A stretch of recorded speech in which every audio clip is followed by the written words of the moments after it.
Have you ever asked yourself why some people seem to walk right over you without a hint of hesitation or remorse? Why your voice, no matter how softly or clearly spoken, gets drowned in a sea of louder, less thoughtful noise? Why you're the one always left out of the group chat, the one forgotten in the photo, the one whose name slips through the cracks? It doesn't start with them. It starts with you. Because in this world, people don't treat you the way you deserve. They treat you the way you treat yourself. If you interrupt yourself before finishing a thought, others will too. If you devalue your needs to please others, others will gladly accept that offer. If you speak like you're apologizing for existing, people will eventually believe you should. Think of the last time you let something go that bothered you. You told yourself it wasn't worth the fight, that you'd sound dramatic, that staying quiet was the mature choice. But deep down, didn't you feel like you just abandoned yourself?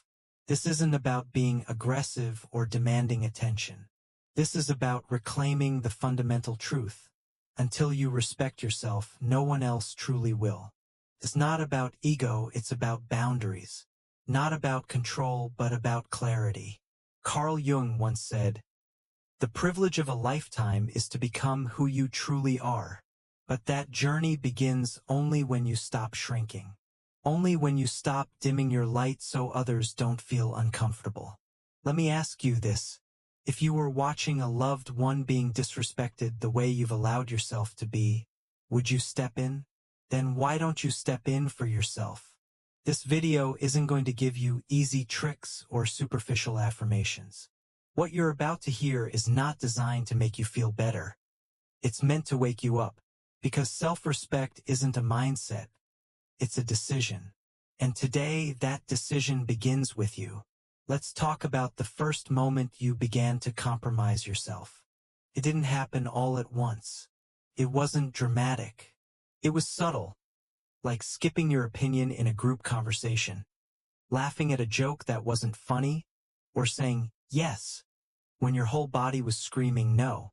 That's how it begins, in small betrayals. Tiny moments when you abandon your truth for approval.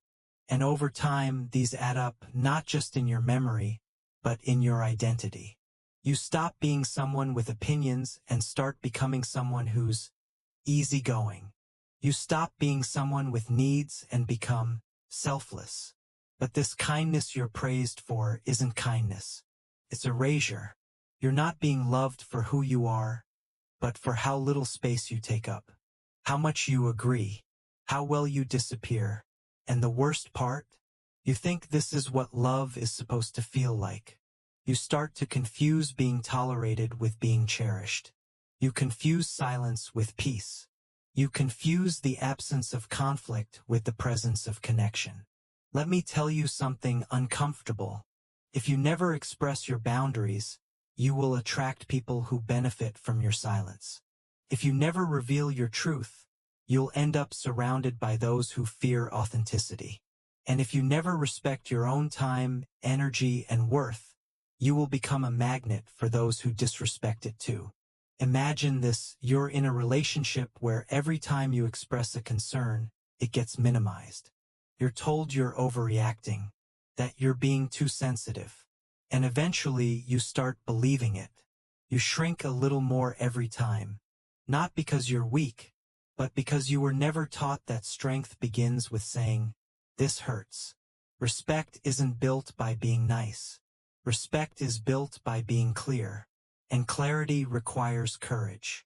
So ask yourself, where have you been quiet for too long? Who benefits from your silence? And what would happen just once if you chose yourself? Let's go deeper. Ask yourself honestly, how often do you perform instead of live? You laugh when you're supposed to, nod when you're expected to, and say, "I'm fine," even when your soul is exhausted. This isn't living. It's role-playing. And the scariest part? You've done it for so long that you've forgotten the difference. We've been trained to be likable, not real. To avoid conflict, even if it means swallowing our truth. To stay agreeable, even when it costs us our identity. And over time, we begin to mistake being accepted for being loved. But here's the truth you've probably avoided. If you constantly hide parts of yourself to fit in, you're not being loved, you're being edited. And if someone only loves the version of you that's easy, calm, and convenient, then they don't love you. They love their comfort. Think of the friend you always turn to when you're upset. If you're scared they'll pull away when you're messy or emotional, ask yourself, is that friendship or performance? Now apply that to your relationships, your workplace, even your family. Are you free to show anger, sadness, passion, or are you just managing everyone else's comfort at the cost of your own expression? Living like this is exhausting because your nervous system is constantly in survival mode. You're scanning for signs. Did I say too much? Did I come off too strong? Will they leave if I set a boundary? This is how self-abandonment hides in plain sight. But there is a way out. It begins with noticing the places where you shrink, where your voice dims, where your body tightens. Next time you're in a conversation, observe your body.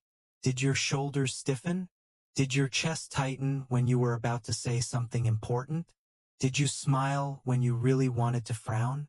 These are signs, not of weakness, but of places where your truth is trying to surface. Every moment you override them, you teach your body that your truth is unsafe. And over time, your body stops trying to speak. Rebuilding that trust with yourself doesn't start with grand gestures. Start small, saying no without apologizing, taking a pause before answering, letting yourself cry without judgment. You don't need to become someone new. You need to remember who you were before the world taught you to perform. So what does self-respect really look like? It's not about being loud or aggressive. It's not about constantly asserting yourself or building walls. It's much quieter than that. It's in the decisions you make when no one's watching. In the boundaries you uphold even when it's uncomfortable. In the silence you hold when you could explain yourself but choose not to. Self-respect is walking away from a conversation that belittles you. It's not trying to win every argument, but knowing when to leave with your dignity intact. It's no longer begging to be understood by people who are committed to misunderstanding you. Carl Jung once said, "The most terrifying thing is to accept oneself completely, because it is. To respect yourself fully, you have to stop outsourcing your worth. You have to stop asking, am I enough for them? And start asking, are they enough for me?" This shift doesn't happen overnight. You might lose people. You might lose roles you used to play. But what you gain, clarity, self-trust, peace, will be worth every loss. And let me be clear, self-respect doesn't make you cold. It makes you clear.